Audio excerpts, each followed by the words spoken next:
knows my name. Something about it still feels strange. Looking in a mirror, trying to steady yourself and seeing somebody else. Everything is not the same. Feels like all our lives have changed. Maybe when I'm older it'll all calm down, but it's killing me now. What if you had it all, but nobody to call? Maybe then you'd know me. 'Cause I've had everything, but no one's listening, and that's just fucking lonely. I'm so lonely.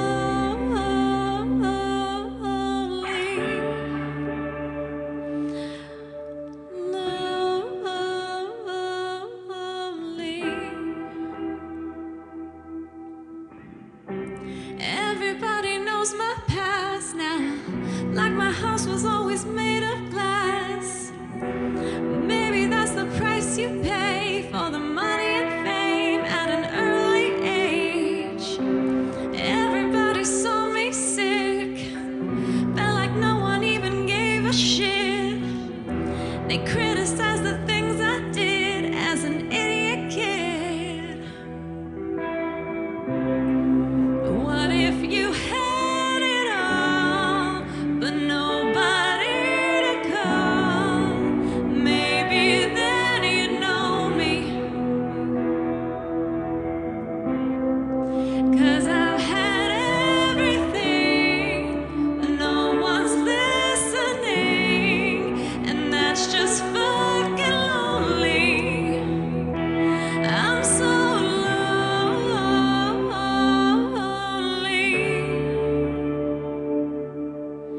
Lonely. I'm so lonely.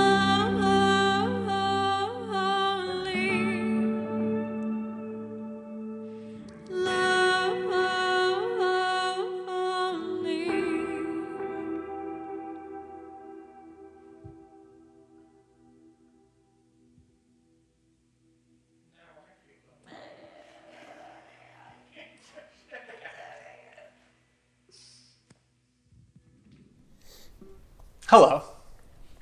My name is Chris Hayden. I am the pastor at Kindred UMC. Hi, I'm Courtney Young. I'm the Director of Community Engagement at Kindred UMC. And I'm Preston. I just got back from the beach. I'm Sandy. I'm Dandy, and I'd like a piece of candy. I couldn't find a third good the Uber Andy word. Eats driver I was going to had say Raggedy today- Andy, and I'm like, that's a Sandy, little... I'm that's Dandy, I'm Raggedy Andy. I like that one a lot better. a little rough. I like that one a lot better. The Uber Eats driver I had today attached 2 pieces of candy to my receipt and then wrote on a piece of tape, "Heart, your Uber driver." And I said, I'm not eating that. I was going to say, I can't eat this. You throw it back at him. Sorry, I'm putting my phone on silent. I just remembered. Welcome. Glad to have you. This is the Kindred UMC pre-recorded live show. Welcome. We're so glad you're here. Welcome. We are and have been discussing during the season of Lent, that's the season between Ash Wednesday that builds up all the way to Easter, which is Not sometime Advent. in April. Not Advent. It's kind of the other one. Sounds the same. It's the other one. Yeah. He's making fun of me because I called it our Advent series, and it wasn't our Advent series. It was our just Lent directed at series. you. When did you Listen, do that? listen. It's so stupid. I'm in a very busy season of life right now. Okay. I do not need it from either of you. And that's on period. Okay. That's we're hip. Okay, so today we're going to talk about probably like, you know how I don't know if you've ever been like with a discussion with churchy people and they're like, "What's your life verse?"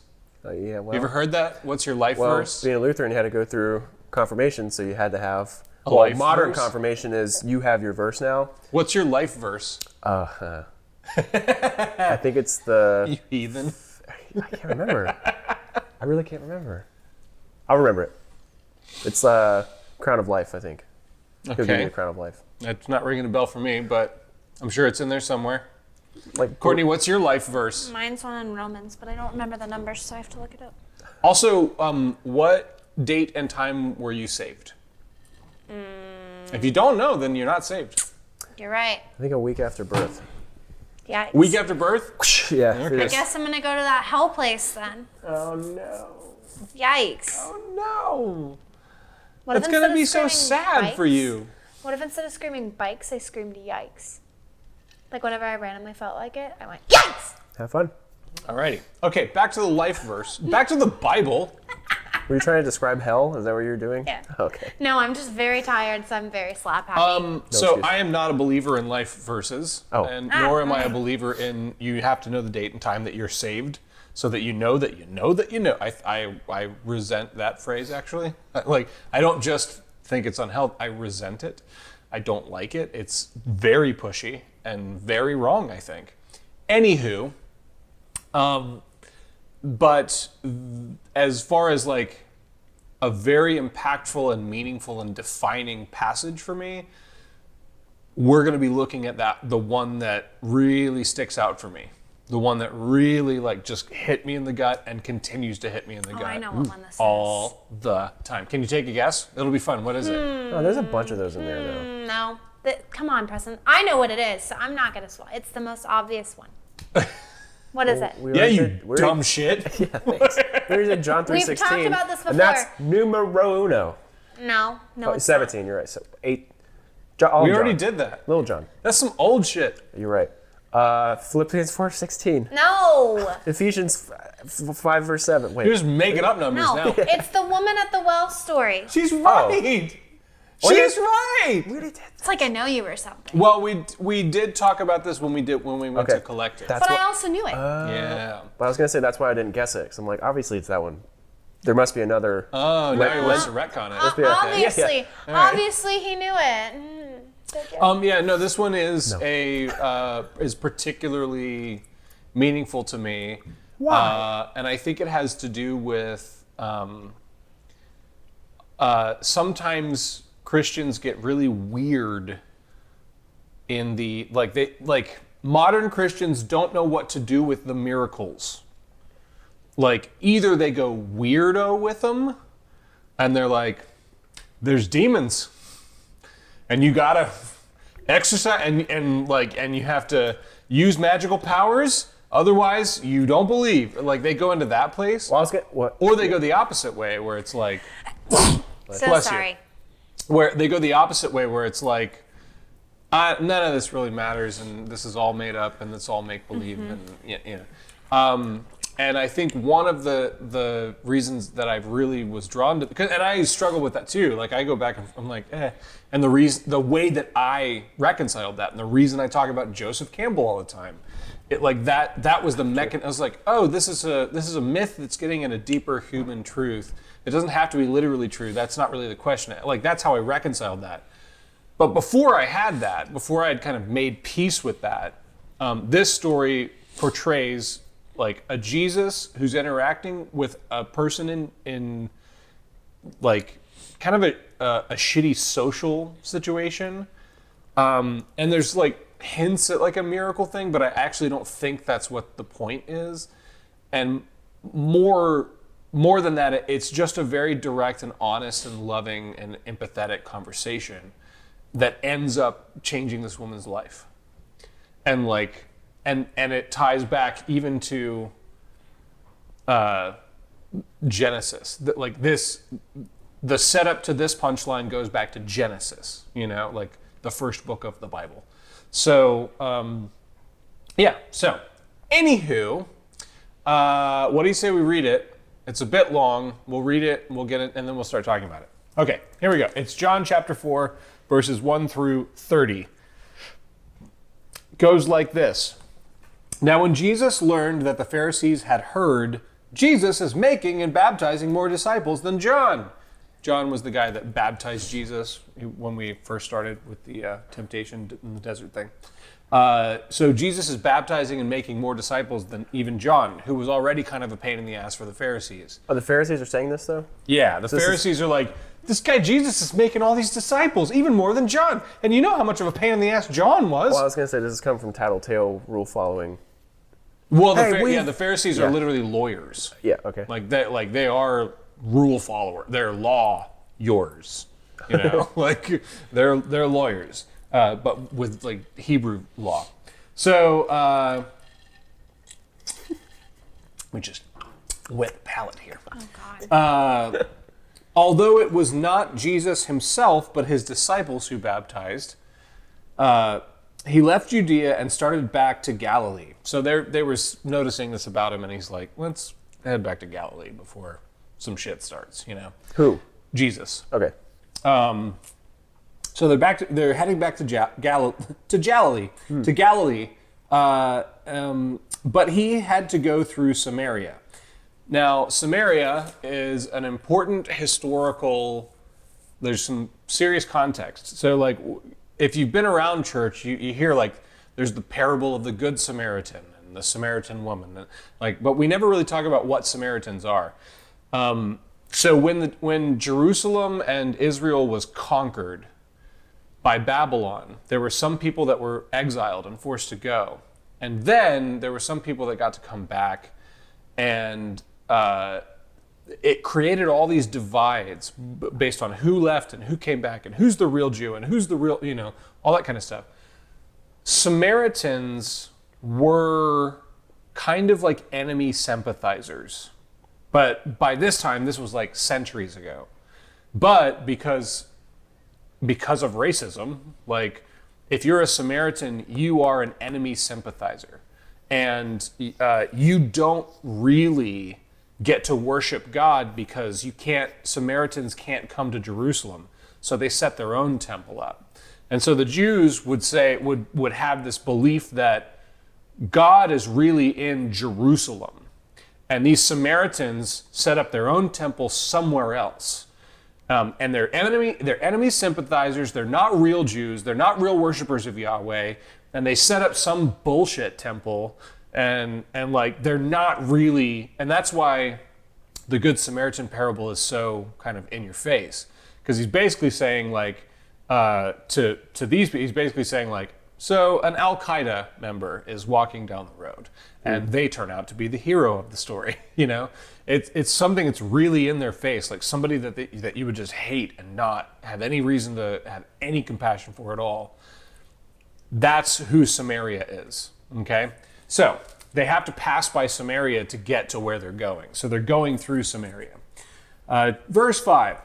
So he came to a Samaritan city called Sychar, near the plot of ground that Jacob had given to his son Joseph, going back to Genesis. So this is Jacob's well, which is a noteworthy place. This is when Abram is first called. Abram, who becomes Father Abraham. His first call, Genesis chapter 12, get your stuff and go over there, is the basis of the call. And then we've covered this before, like check out go back. The call of Abram. But essentially one of the key factors in that is that Abram, on his journey trying to follow that call, goes by several places. The tree at Moreh, or the oak of Moreh, or like all these different places. One of the places is this. And he sets up altars for what God is going to do one day. And then later Jacob, as it says, Jacob, his descendant, digs a well and builds it there and then gives it to his son Joseph, who becomes Joseph and the Technicolor Dreamcoat, like the coat of many colors, Joseph who rises in Egypt. And like this is all deep, like people who were reading this when it first was written would have known all of this. You know, this is like the sequel to some story that we've been waiting to hear, you know? So, okay. Verse 6, Jacob's well was there, and Jesus, tired out by his journey, was sitting by the well, and it was about noon. So, hot. Also, late in the day, which we'll talk about in a minute. A Samaritan woman came to draw water, and Jesus said to her, "Give me a drink." His disciples had gone to the city to buy food. So Jesus is taking a break by the well, sends his disciples away. The Samaritan woman comes, and it's noon. The reason it matters that it's noon is because, and we've actually seen this in African cultures a lot as the West has tried to colonize and evangelize, kind of together. So you hear all these missionaries who go and build wells for villages, but it disrupts the whole social dynamic because all the women bring their jars down to the river in the morning to get water for the day, and that's where they talk and catch up, and it maintains a social cohesion. And then these Westerners come in and they build wells to try and help, like a lovely gesture. But when they build these wells and nobody goes down to the river, suddenly there's no social cohesion in the group anymore because that's where the women socialize. Some structure's lost. Yeah. So this woman is coming at noon, alone. Something's up. She can't go with all the rest of the women. She's not welcome there. Like, she has to go after everyone else. Otherwise, she's going to have to, probably eat shit or whatever,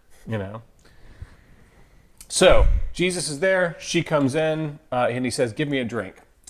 Verse 9, the Samaritan woman said to him, "How is it that you, a Jew, ask a drink of me, a woman of Samaria?"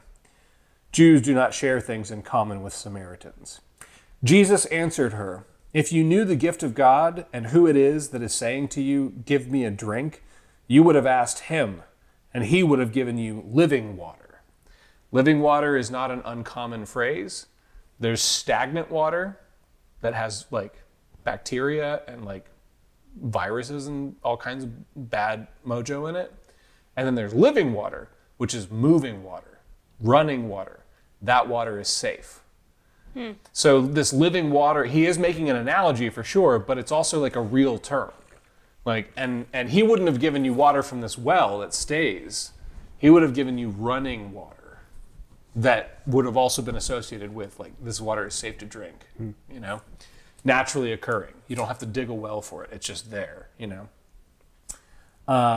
have given you living water. Verse 11, the woman said to him, "Sir, you have no bucket and the well is deep.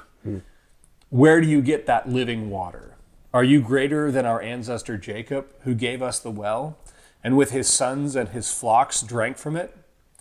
And Jesus said to her, "Everyone who drinks of this water will be thirsty again.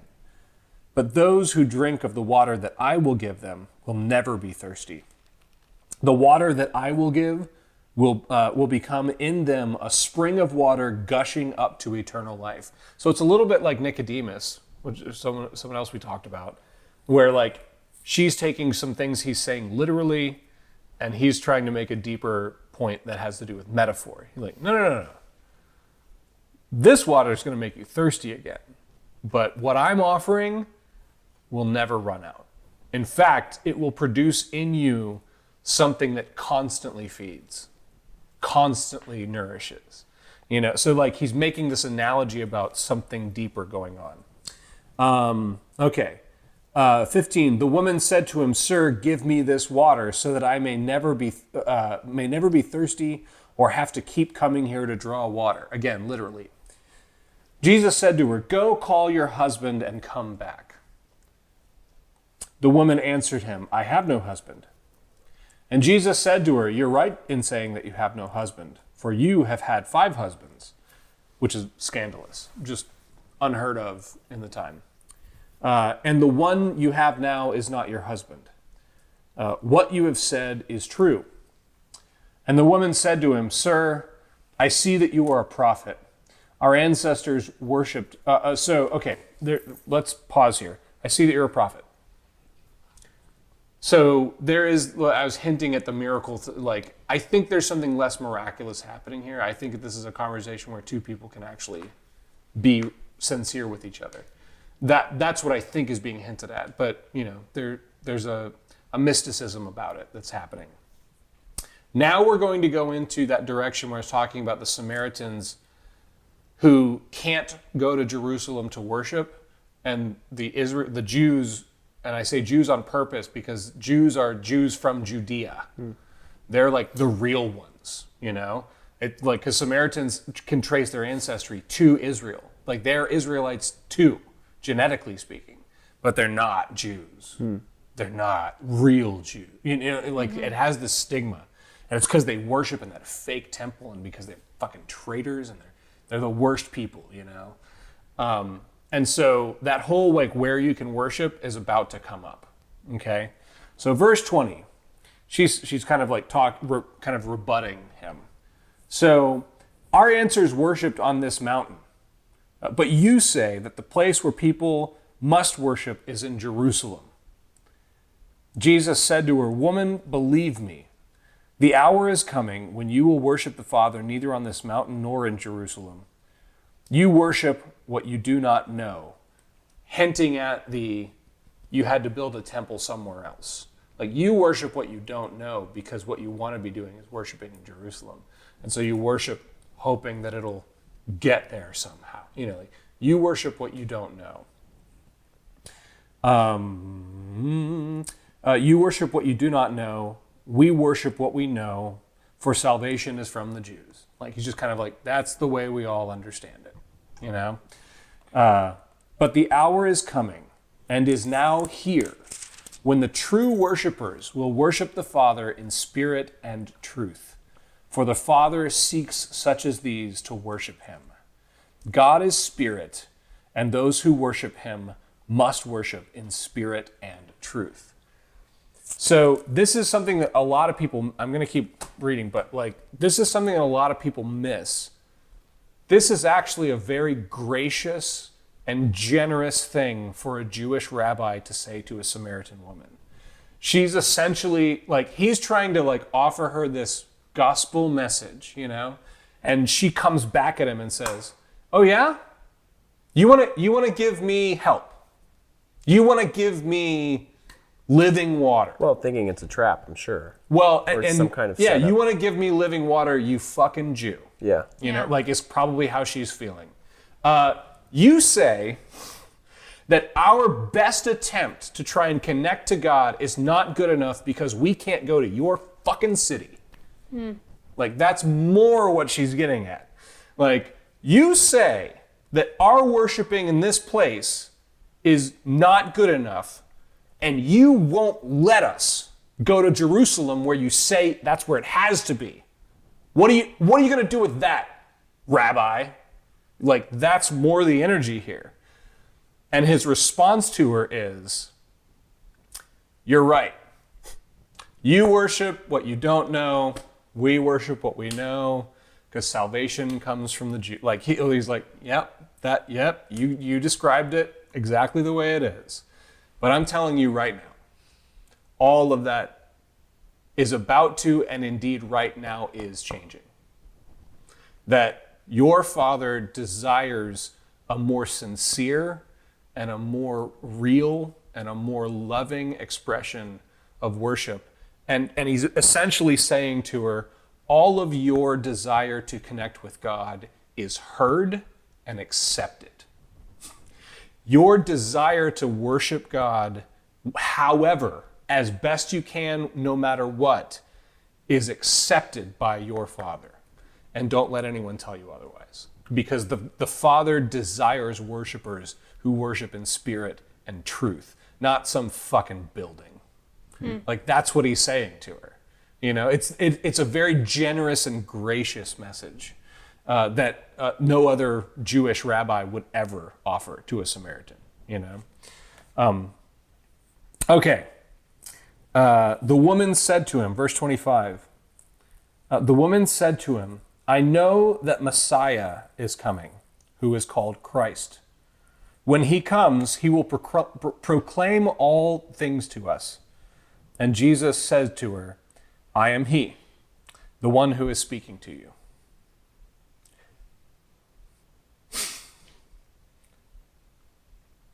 It's the first time he says it. And he says it to a Samaritan. It's the first time in John's gospel that he makes this claim. And he says it not to his disciples and not to the Pharisees, and not to the haves, but he says it to this slut, outcast, fucking Samaritan. And he's like, let me tell you a secret. It's me. Like it's this really profound, and you know, like this is probably an apocryphal story. You know, we don't know if this actually happened or not, but John, the writer of this gospel, is trying to say something very, like, almost radically unacceptable about the Christ.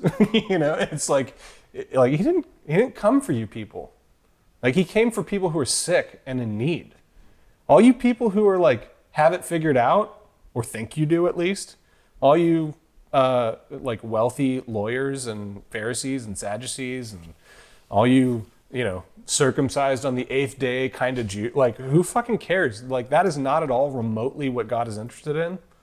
And that's kind of, it's this real middle finger to the establishment. Like, this passage is a pretty insulting, offensive passage, but it's steeped in all this cultural, historical stuff. And so we often miss it, you know? But there's something in that I love, that like, she's the first one to hear the proclamation from the Christ that he is the Christ. Like, she's the first one to hear it, you know? And then, just then the disciples came. They were astonished that he was speaking with a woman, but no one said, "What do you want?" Because, like, you know what's going to happen if they start to challenge him. Like, Jesus is going to make an ass out of them, like, as he often does. Or, "Why are you speaking with her?" Then the woman left her water jar and went back to the city. She said to the people, "Come and see a man who told me everything I have ever done. He cannot be the Messiah, can he?" And they left the city, and they were on their way to him. And then it goes on from there, but that's the gist of it. So his disciples come back, and everyone's like, "I'm not going to say it. I'm not going to say anything to him. Like, let him do what he wants, because I don't want the backlash." And then her testimony, first of all, she leaves her jar. Like, the whole point of going. She's wrapped up in it. Yeah. And there's also a statement there about, because she doesn't need water. Like, that's not what she needs. Like, she needed something else. She needed something far more meaningful and permanent than a jar of water. She leaves her jar and she goes back, and her testimony is, "I met a rabbi who got to know me." Like, who knew everything about, who got to know me, who listened to me, who saw me for who I really am. And then her testimony is, he knew me. Could he be the Messiah? And then a bunch of people go with her because of that testimony. Like, and there's something, so like I said early on, that's very meaningful to me. Before I start to articulate that, I want to know what you make of it. What do you make of that whole, there's a lot there, but what do you make of it? Yeah, I mean, it's a pretty impact, like it gets me too. Maybe not to the same extent that it does for you, but I definitely... I've also been studying it for a long time. Like, I've written papers about this. I identify a lot with it, and I think for me, my big thing that I'm very passionate about is everybody has a story. Your story matters. You should share that with other people. And that's like what makes faith and relationship with God so meaningful to me, that community, that sense of connection, that sense of really knowing somebody because they know what they're about and they know where they come from and they know who they are. Not, oh, they follow all these rules, or they dress this certain way when they sing worship on stage, or, oh, they didn't... Okay, da-da-da. so I could, obviously, you know that I completely agree with you. I can't think of a great question, but I want to make a statement and get your response to it. Like, you're right about everyone has a story, and like it's beneficial when you share that story. Can you speak to what seems to be and agree or disagree? Like, it seems to me that most of discipleship in most churches is not just not teaching that, but also like, I don't know, like stuffing it down, like censoring it. Mm-hmm. So it's not just that it's good to share your story. It's that like it's bad when we stop people from sharing their story, or from experiencing someone else's story. Yes. Yeah. I think that a lot of times we limit ourselves in that good, bad, black, white kind of category, and I think we, whether it's purposefully or not purposefully, exclude other people from truly being able to share who they are and where they come from because they don't match or line up with our expectations. There's something I think we've been taught to be afraid of that too. Like the church has taught us to fear that. Yeah, one of my like big revelations when we like started with Kindred and everything that's like been going on with what we're doing, people now that I like used to be very close friends with when I was going to different churches or whatever will ask me like, what makes Kindred so different? Like you've changed a lot. Like what's so different? And honestly, like I think a big part of it is I'm not going to church with people that look the same, think the same, act the same, believe the same politically, theologically, whatever as me. I'm in a room full of people that all think completely differently, whether that's about who God is and where God comes from, whether that's about politics, whether that's about just like what's cool nowadays or like what we like. And like that's not only just okay, but it's celebrated. Like it's an important part of what makes us who we are. And it's been just a radically different shift from feeling like I have to find my place in a room to feeling like, oh, I belong here because of who I am.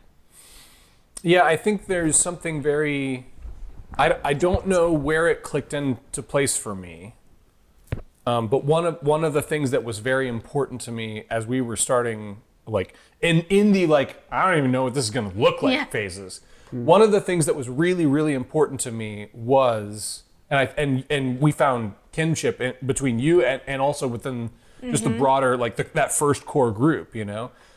But there was some kinship around the idea of, I don't just want to include people who disagree.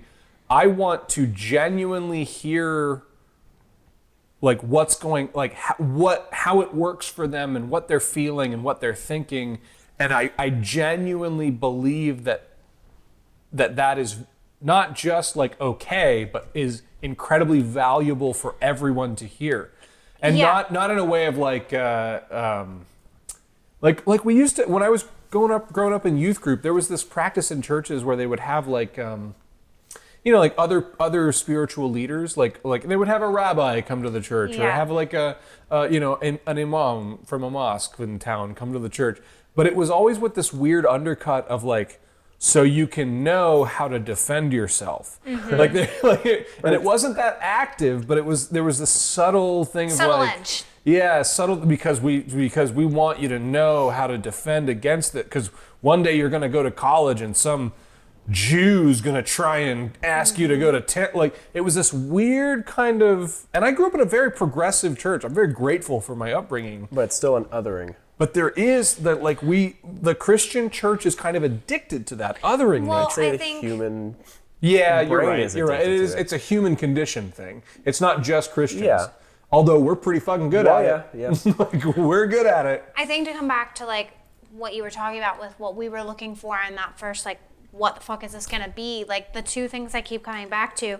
One is a core axiom. It's that bringing your whole self to the conversation, like unapologetically being who you are, bringing your full self, whether that's highest. I would say or that's the one I say out loud the most to people. Mm-hmm. Because it really fucking matters. And I also think that the church in general, like even the parts of yourself that you're unsure of, and there's a tacit little like agreement that we're making. There's a covenant that's being made there where I'm saying it's okay to say the things you're unsure of.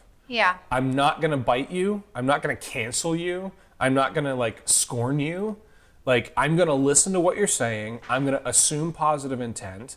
And then if I disagree with it, I'll bring my full self to the conversation too, Mm-hmm. but we will do it in a way that's not harmful or excluding or like that's my biggest problem with like the cancel culture thing. Like there is something that is very valuable about like justice for people who have been victimized, for sure. And also there is something where, just like everything else in human nature, like we go too far where we start to make it not okay to to be unsure, not okay to like, well, I don't know. That sounds a little. I'm working that out. I don't know. I'm working that out. I don't know. Like, and there's something about that that's very valuable to me, and also, I think it is directly. I got it directly from the Christ, the person of Jesus, and how he interacts with people, which is like. I didn't come to condemn the world, but to save it. I came to genuinely hear you and love you, and certainly that's going to be imperfect. But I didn't come to condemn you. I came to help. I came to redeem. This is deep. It's sarcastic sounding now, calling him a rabbi too, because of this twisted way we have a teaching moment now. Of waiting for the story to happen for me to, okay, this is what you do here. Versus, I hear you. There's no, I hear you anymore, and then kind of just sitting and letting it sit.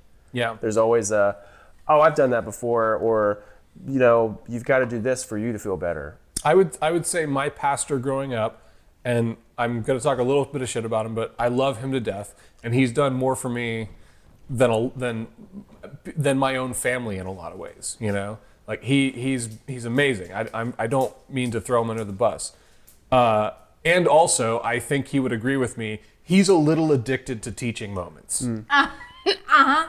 He's a little addicted to teaching moments. Yep. Like he wants to. Well, yeah, I think you might be thinking of someone different. Oh yeah. You're thinking of John, aren't you? Yeah. Yeah. If you knew Jack, you wouldn't think John was addicted to it at all. John does love a good teaching moment. But John loves it. Yeah, John loved, and he got it from Jack, I think. But I would say after having Jack as a pastor, and then having John as a pastor, oh man, you have no idea what a person who's addicted to teaching moments is like. There were several times when I in the moment I was like a young kid. I was like a teenager or a 20-something. That was when I was coming up in that group. The perfect victim. Yeah, right. Everything was used wrong. Idiot, just a naive, don't know what to do idiot. And there were some time. Now that I look back, there were some moments where I was like, you couldn't have pulled me aside ahead of time and been like, hey, I think this is gonna go this way. Like you couldn't have said something. Like you had to let it come to this so that you could craft this big moment and be like, you are a piece of shit. You had to do it that way. Do you see now? Yeah. And that's the one thing that I loved about working with John.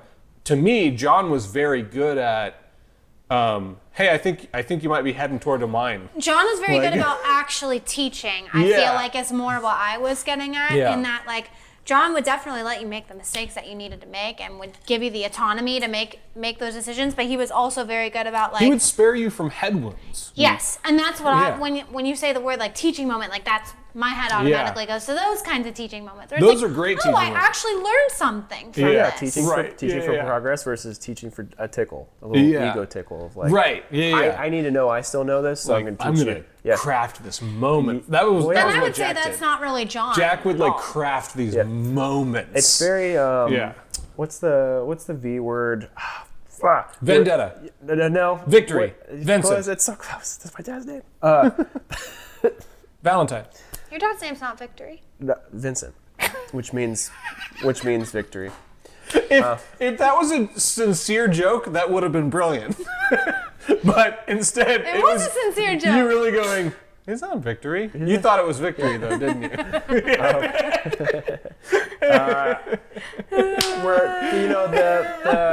Somebody played football in the family and wants the kid to grow up and play football too. Vicarious. Vicariously. It's a vicarious feeling. It's, I can't do this anymore, but I can teach you everything to make you do it, and I can watch Victorian. you grow. Yeah, I can. You can be just like me. Victory. Yeah, not a Victriola. It's scary. Oh man. But this, No, the vicarious, needing it to be validated. Like it has to be better for you than it was for me. Yeah. And that can be noble and true and good, and it can also be demanding. Well, which demanding is another one of our accents. Unprogressive. Don't Make make requests. demands, make requests. Halting growth and stifling growth and causing coping mechanisms and all kinds of crazy stuff that we toss it under the rug to make someone else happy type Yeah. of thing. And it's just a weird, twisted transaction that happens there. Yeah. But it's told, good, good, good. Good, good, good. Well, Just like me. Good, good, good. It releases a little endorphin. It releases a little like, Yeah. aren't I such a good pastor? Yeah. It releases a Yeah. little bit of that. And those are difficult things. But again, that's why that's one of the reasons I constantly come back to this particular passage. It is such a great example of, like, one of the things I always talk about Jesus, like, his best, most effective kind of superpower is that he knew what he was about. He knows what he's about. He doesn't need weird external affirmation because he knows who he is in relationship to his Father. He doesn't need to please any worldly powers because he knows who he is. He knows what he's about.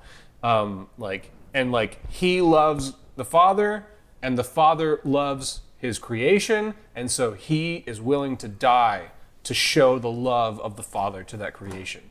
And we see it, we'll get to this later, but the moment at Gethsemane, when Jesus is praying before he's about to be tried and executed, and he knows what's ahead of him, and he's praying, God, please no. If there's any way not to, but if this is what's necessary, then I'm willing to do it. I will follow you to the ends of the earth. That kind of. He just knows what he's about. And there's so much power in that, because I think a lot of kind of problematic social interaction and even interpersonal, like your relationship with yourself, can be traced back to improper, unhealthy attachment to whatever.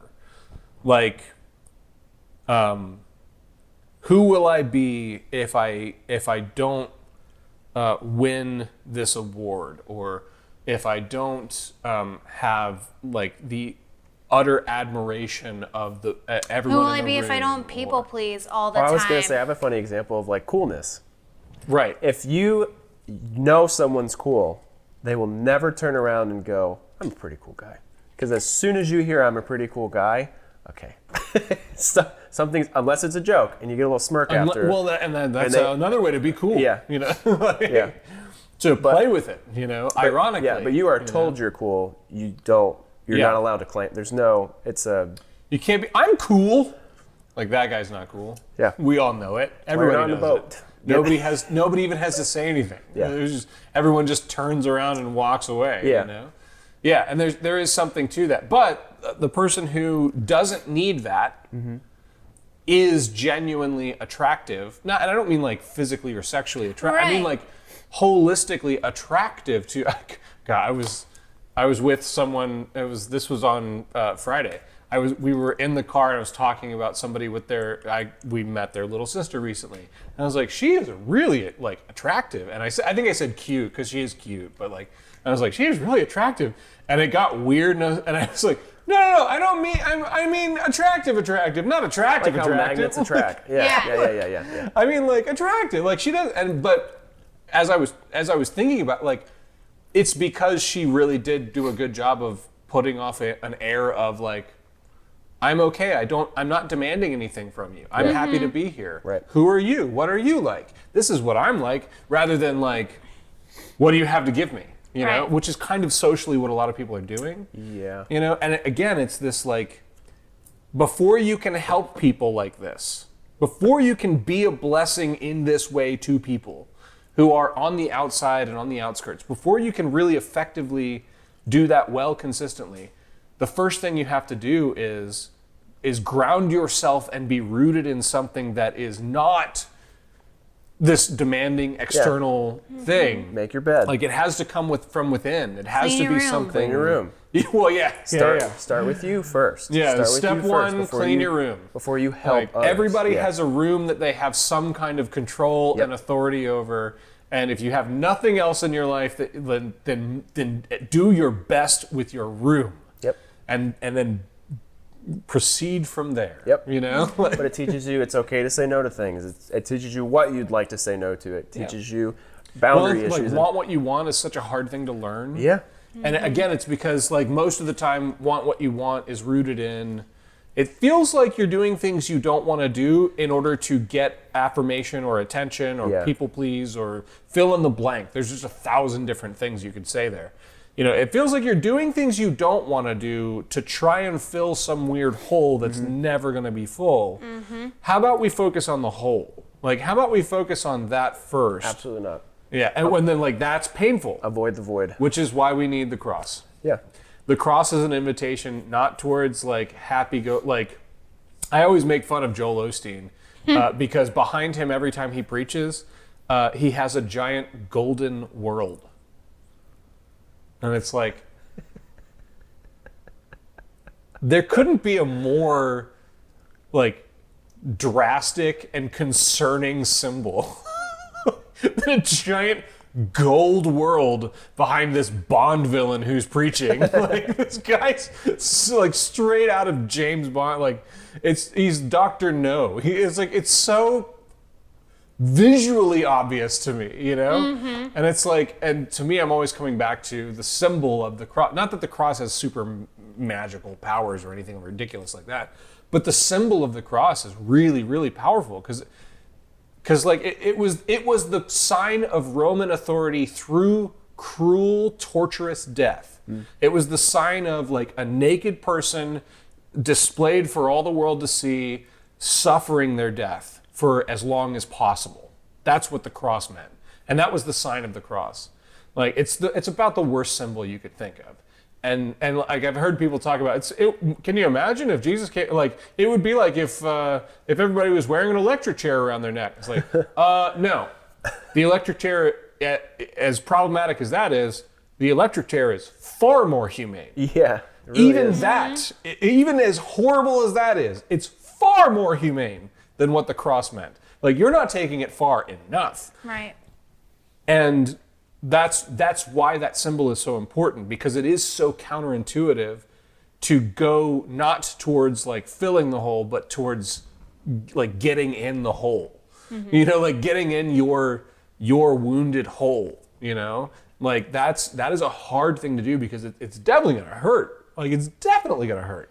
It's gonna be shameful. It's like, yeah, imagine hanging from a cross naked in front of your mother with nails in your, like, yeah, that's the invitation, you know? Like, and it's hard, like, I understand that's a like a shitty invitation, except for the fact that it's about the only way I know to really start to get to a place where you actually are rooted within yourself, where you can be this type of person who can be there for someone else in such a drastic way and not give a fuck what your disciples say. Yeah. Like, in fact, so much so that when they come, they're all like, I'm not going to say anything to them. Like you're just nudging. Are like, you going to say something? I'm not going to say it. Like, no, I'm not going to say anything either. Like, that's him. Yeah, Right? it's like, because he knows what he's about. And they know that if they say something, he's going to be like, excuse me? Oh, Let's talk about that. this ties into an earlier Jesus story.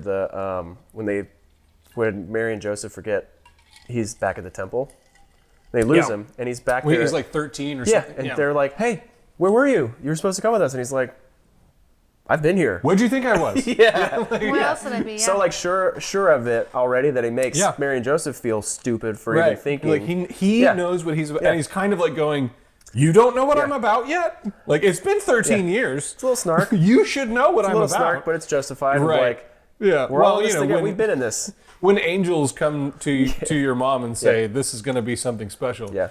I would imagine it gives you a little bit of balls. Yeah. So I always use that phrase, like Jesus knows what he's about, but I don't mean it trivially. Like I mean it in this very real way. He knows what he's about, and it's I'm not going to say impossible, but I mean it's very improbable and very difficult to be the kind of disciple and the kind of the person who can truly make a difference for other people. Very difficult to do that if you don't have that real, like, unless you've been through that.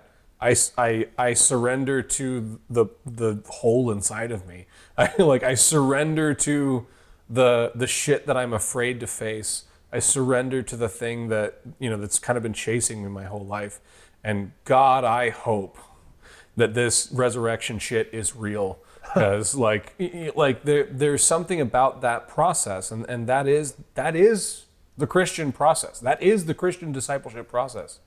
So like John Wesley is the guy who effectively started the Methodist denomination, and he talks about he's a 18th century or no wait hold on it goes younger than yeah that, 18, in the 1700s. I always forget which way it goes. In the 1700s, that's the 18th century. Yeah. Oh yeah. He's a scholar, so he's like wordy and theological and all that.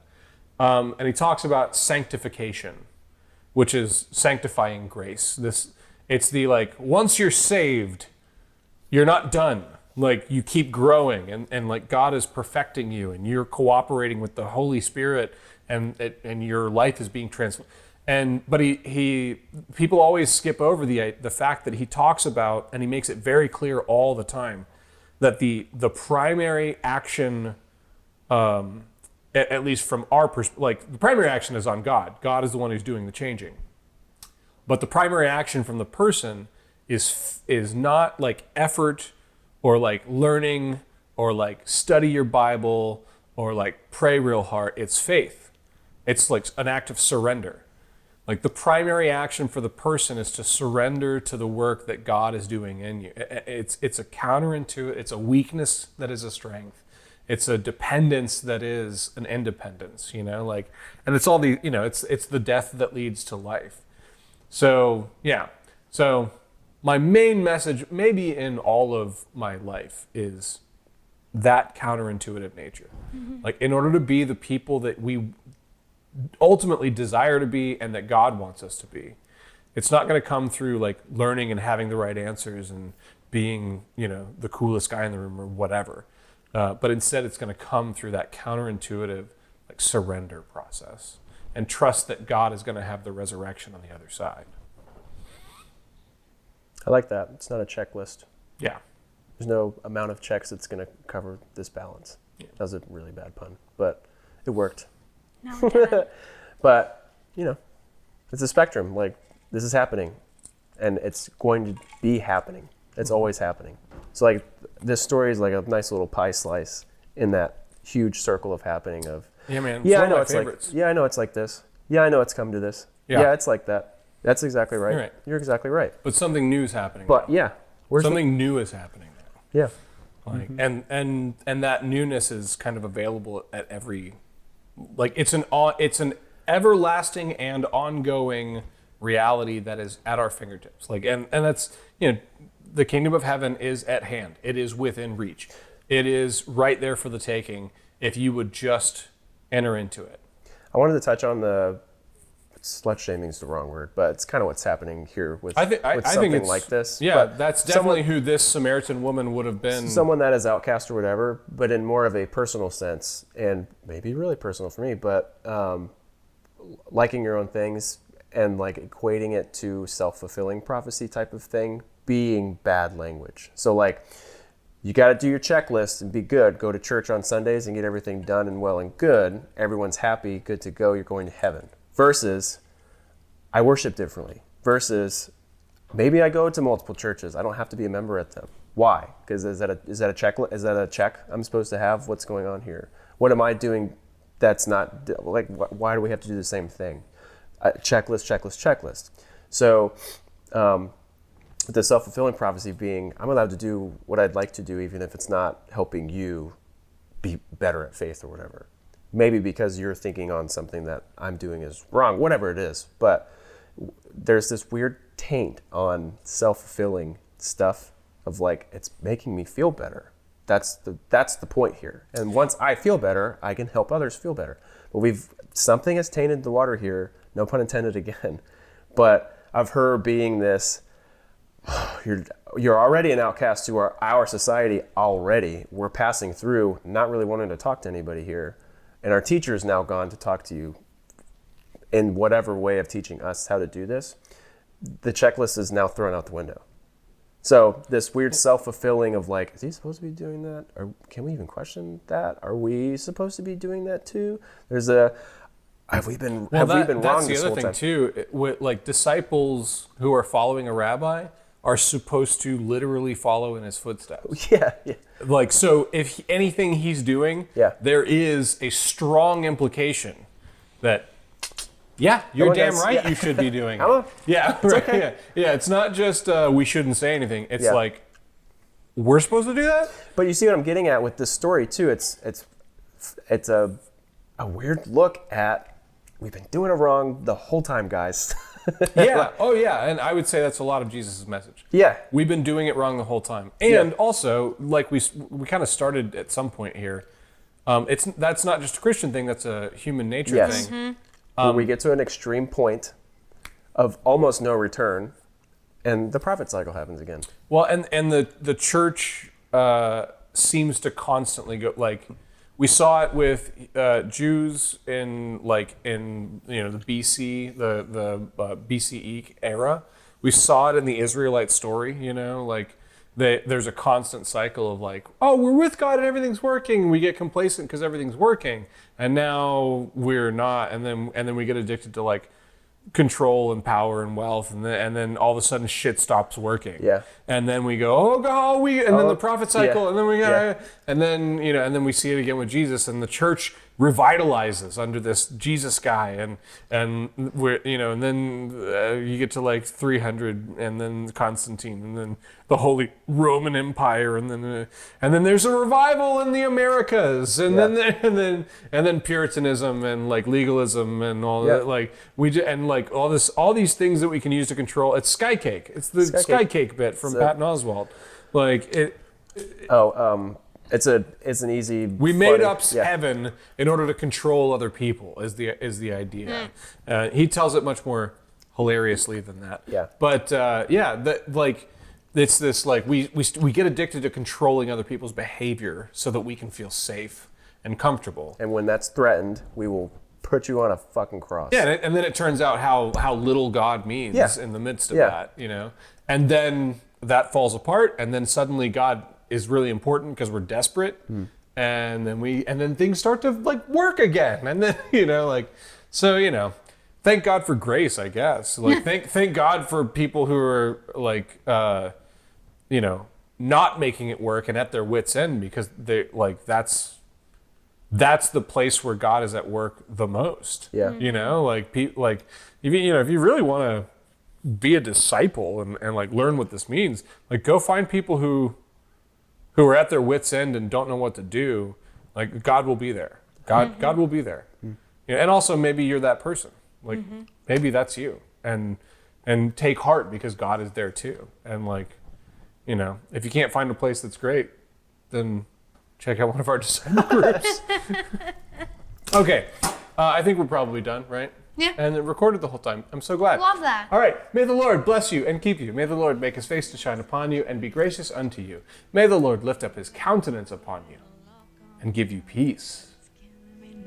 Amen. What if you had it all, but no